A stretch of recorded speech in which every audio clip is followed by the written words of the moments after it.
Et la confiance dans l'amour de Dieu. Partie 1. L'amour de Dieu envers les pécheurs.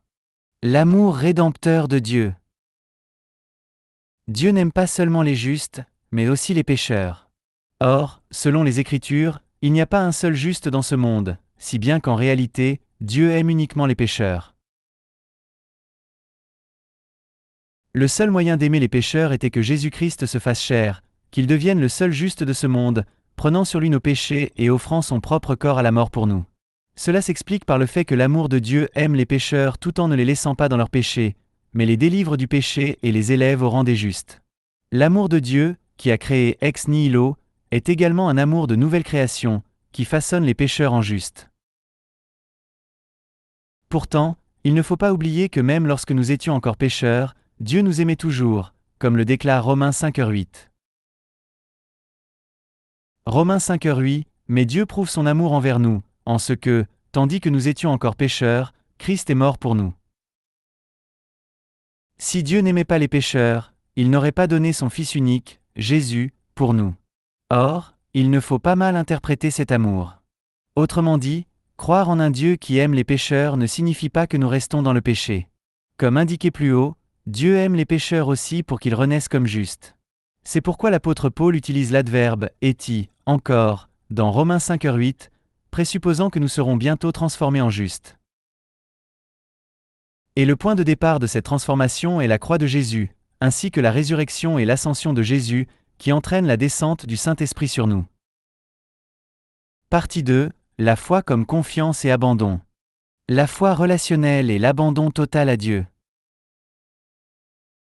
Répondre à cette grâce de Dieu par nos actes n'est pas la priorité, c'est par notre foi que nous le faisons, et c'est l'enseignement central de la théologie réformée.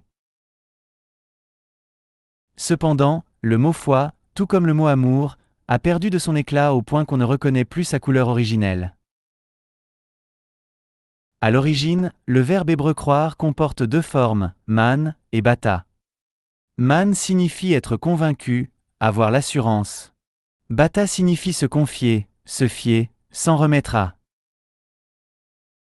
Dans les Écritures, man englobe non seulement la foi existentielle, mais aussi la foi relationnelle, permettant la confiance et l'engagement pratique, bata.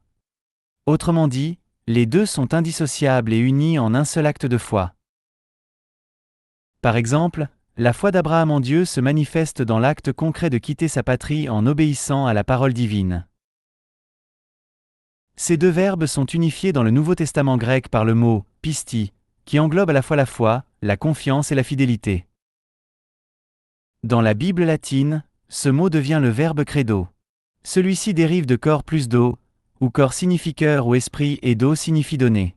Ainsi, il ne s'agit pas d'une simple adhésion intellectuelle, mais d'une foi qui inclut la confiance et l'abandon du cœur. Le problème est que, dans les langues modernes occidentales, le sens originel de credo est presque perdu. Les verbes français croire ou anglais believe ne transmettent plus cette dimension de confiance, de don de soi. Pour compenser cette transformation sémantique, le credo utilise la préposition in pour la confession de foi envers la Sainte Trinité. Ainsi, believe in signifie non seulement croire à l'existence de Dieu, mais aussi se confier relationnellement en lui.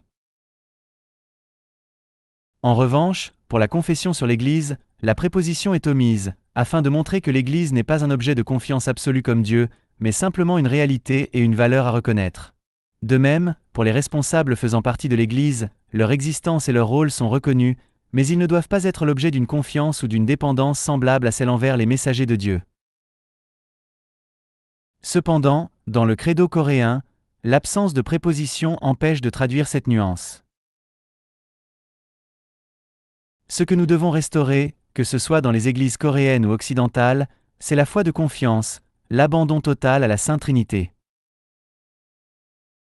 Une foi qui se contente de reconnaître l'existence et la valeur de Dieu ne suffit pas à nous faire renaître de pécheurs en justes. Le fait que Dieu nous ait donné la vie de son Fils unique, Jésus, et le Saint-Esprit signifie que nous sommes appelés, par une foi de confiance qui lui remet même notre vie, à renaître en juste digne du royaume de Dieu. Aucun acte ou mérite humain ne peut nous recréer. Seul Dieu peut nous recréer.